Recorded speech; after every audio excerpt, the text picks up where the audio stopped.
पैगंबर सल्लल्लाहु अलैहि वसल्लम जी ज़ात गिरामी थे दुरूद शरीफ। इन दिहाड़न जे अंदर अल्लाह जे रसूल ते कसरत ज़ाहिर आहे, बरकत वारा दिहाड़ आहे। तव्हांखे त शइ जी ख़बर नथी पए न, जेके इन्हनि दिहाड़नि जे अंदर उम्र ते हज ते जेके दोस्त हज ते वञनि था, उन्हनि खां वञी करे पुछा कयो त कीअं रब जी रहमत इन्हनि दिहाड़नि जे अंदर वॾो फुड़े पीअं वांगुरु वसंदी। ओ एॾी सख़्त गर्मी जे अंदर ॾिसंदव के पोड़ा, के नौजवान, के ज़ईफ़, के कमज़ोर, हर कंहिंखे एहराम बदल आहे, हर कंहिंजी ज़ुबान ते केॾी ख़ुश्की वारा अल्फाज़ हूंदा, हर कंहिंजी अखि आली हूंदी, हर कंहिंजी दिलि जज़्बात सां भरियल हूंदी।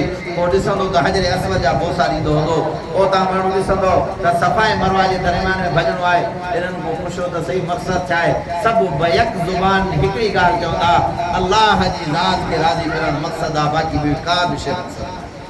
तव्हां असांजो मक़सदु इन दिहाड़नि जे अंदर इहो हुजे, रसूलुल्लाह सल्लल्लाहु अलैहि वसल्लम जी ज़ात अक़दस जे मथां इन दिहाड़नि जे अंदर असांखे कसरत सां हूअं बि रोज़ाना जी बुनियाद ते असांखे रसूलुल्लाह सल्लल्लाहु अलैहि वसल्लम जी ज़ात अक़दस ते दुरूद पढ़णु खपे।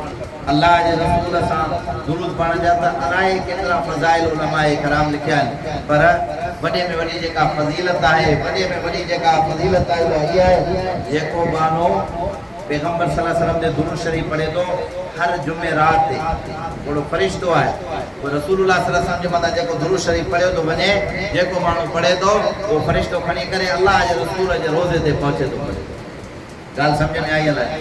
हुज़ूर सल्लल्लाहु अलैहि वसल्लम जे रोज़े ते पहुचे थो पियो, फलाणो पुटु फलाणे जो उन हेतिरा दफ़ा तव्हांजे मथां दुरूद पढ़ियो आहे। हुज़ूर अलैहिस्सलातु वस्सलाम उन जे लाइ दुआ फरमाइनि था, यार कसम दो अल्लाह जो जंहिंजे लाइ मुहम्मद मुस्तफ़ा दुआ करे त पोइ उनखे का तकलीफ़ दुनिया में थी सघे, उन जूं हाजतूं रही सघनि अदा, पर क़दुरु उन्हनि खां पुछा कर जंहिं इहा चिठी मोहबत कई हुजे न। साहब खां पुछा कर त हुज़ूर सां मोहबत जो नालो छा हूंदो? हिकिड़ो साहबी आहे पैगंबर सल्लल्लाहु अलैहि वसल्लम जो, मैदान जंग जे अंदर पयल आहे, ज़ख़्मनि मां सॼो चूर लॻो पियो आहे, हर पासे ॾांहुं ॾिस रत वहे पई, ईअं काफ़ी माण्हू पिया आहिनि ज़ख़्मी। हिकिड़ो माण्हू आयो आहे, पाणी हुनजे हथ जे अंदरि आहे, मश्किद खणी अचे थो पियो, पाणी खणी जीअं पातो आहे हिकिड़े जे पासे ॿिए जे पासे, जॾहिं ॾिठई त हे तड़पे थो पियो, उन साहबी वटि आयो आहे, पाणी जी ज़रूरत आहे? न न, आख़िरी वक़्तु आहे, पाणी जी ज़रूरत आहे बि, पर इनखे मां न लेखींदुमि, मूंखे मुहम्मद मुस्तफ़ा जे दीदार जी ज़रूरत आहे, मूंखे हुज़ूर जे दीदार जी ज़रूरत आहे। मुंहिंजा भाउ हिकिड़ी महिरबानी कर, आख़िरी वक़्तु आहे, हुज़ूर जो दीदार त कराए। साहबी चए थो त हाणे घुमणु खां वीचारो जेको ॿियो साहबी हलाक आहे, घुमी नथो सघे पियो। मां हुनखे पंहिंजे हथनि ॾेखारियो, मां जॾहिं आयुमि ॾिठुमि हुन जंग जे मैदान जे अंदरि हुज़ूर सल्लल्लाहु अलैहि वसल्लम काथे आहिनि, पैगंबर सल्लल्लाहु अलैहि वसल्लम। जॾहिं मां इहो ॾिसां पियो त हिन जी का नज़र पई, जीअं न मच्छी हूंदी आहे पाणी खां ॿाहिरि करूं त कीअं ट्रिप ॾींदी आहे पई, जेका हिन जी नज़र पई वई। हुज़ूर सल्लल्लाहु अलैहि वसल्लम ईअं जबल जे मथां वेठा हुया, जीअं खट जे मथां माण्हू वेहंदो आहे, हुज़ूर सल्लल्लाहु अलैहि वसल्लम जा पेर हेठि लटकनि पिया पिया। हिन साहबी जी जॾहिं नज़र पई आहे, न हलण वारो साहबी ईअं टिप ॾेई करे हुनजी ॿाहुनि मां छॾाइजी वियो, ईअं पंहिंजी ॿाहुनि जे मथां घिसकंदो वञे। हुज़ूर जा ॿई जेके पेर लड़कनि पिया, साहबी पैगंबर जा ॿई पेर खणी करे पंहिंजे चहिरे मुबारक सां लॻाए करे चयो, फुस्तु बि रब्बिल काबा, मूंखे काबे जे रब जो कसम मां कामयाब। हुज़ूर अलैहिस्सलातु वस्सलाम जी जॾहिं उन सहाबी ते नज़र पई, हुज़ूर सल्लल्लाहु अलैहि वसल्लम हेठि वेठा, इंतहाई शफ़ीक़ा उन सहाबी जो मुंहुं खणी करे हुज़ूर सल्लल्लाहु अलैहि वसल्लम पंहिंजी झोली में रखियो। हेॾां हुज़ूर जी नज़रुनि सां हुन जूं नज़रुनि जो दम परवाज़ आई। ॻाल्हि सम्झ में अलाए? त हुज़ूर सल्लल्लाहु अलैहि वसल्लम सां वॾे में वॾो क़ुर्ब सहाबा किराम जो इंसान हर हमेशह चाहींदो आहे, हिकु मां अलाह जे वेझो हुजां, रब जे वेझे थियण जो वॾे में वॾो ज़रियो छा आहे? क़ुर मजीद जी कसरत सां तिलावत।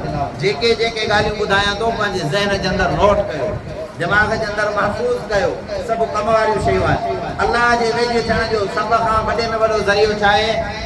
क़ुरान जी तिलावत, जो अल्लाह जे वेझे थियण जो ज़रियो आहे। ऐं हुज़ूर जे वेझे थियण जी सभ खां वधीक जेका शइ उहा छा आहे?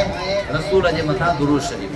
हुज़ूर सल्लल्लाहु अलैहि वसल्लम जे मथां कसरत सां दुरूद शरीफ़ पढ़ण सां क़यामत जे ॾिहाड़े बि तव्हां असां इंशाअल्लाह रसूलुल्लाह सल्लल्लाहु अलैहि वसल्लम जे वेझो हूंदासीं। ऐं असांजा दुरूद वञी रसूलुल्लाह सल्लल्लाहु अलैहि वसल्लम जे रोज़े अतहर मुबारक ते पहुचंदा, फलाणो पुटु फलाणे जो भली कीअं न हुजे।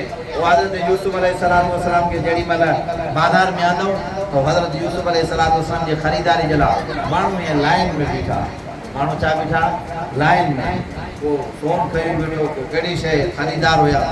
पोइ हिकिड़ी जेका पुराणी माई आहे, उन वटि वारनि जो कुझु हुयो, मायूं कुराड़ी फणी ॾींदियूं आहिनि न, फणी ॾियण खां पोइ वरी पंहिंजो ॿार कंहिं भित जे कुंड में या उहे ॿारनि जो जेको कुझु हुयो त कंहिं माई पुछा की पोड़ी ॾे लवाल कीअं बीठी आहे यूसुफ खे ख़रीद करण जे लाइ छा में वठंदी आहे ॿियो त कुझु बि न आहे ॿारनि जो पुछो आहे चई हिते लाइ कहिड़ी ॿोली थी लॻे तूं ॿारनि जो पुछो चई मूंखे ख़बर आहे मूंखे हिन ॿारनि जे बदिले यूसुफ न मिलंदो पर उन रजिस्टर में मुंहिंजो नालो बि ईंदो जंहिंमें यूसुफ जी ख़रीदारी जो नालो आई ॻाल्हि सम्झ में अलाए न असां उन मक़ाम ते त न पहुची सघंदासीं जेके हुज़ूर जा आशिक़ हा पर यार नालो त लिखिजी वेंदो त फलाणो बि पैगंबर सल्लल्लाहु अलैहि वसल्लम सां मोहबत करण वारो असांजे ईमान जो हिस्सो आहे हिकु अल्लाह जे क़रीब थियण जो वॾे में वॾो ज़रियो छा आहे बाबा क़ुरान मजीद जी कसरत सां तिलावत ॿियो हुज़ूर सल्लल्लाहु अलैहि वसल्लम जे वेझो थियण जी सभ खां वॾे में वॾी शइ हुज़ूर सल्लल्लाहु अलैहि वसल्लम जे मथां दुरूद शरीफ़ पढ़णु हिन ॾियारनि जे अंदरि दुरूद शरीफ़ पढ़णु टियों आहे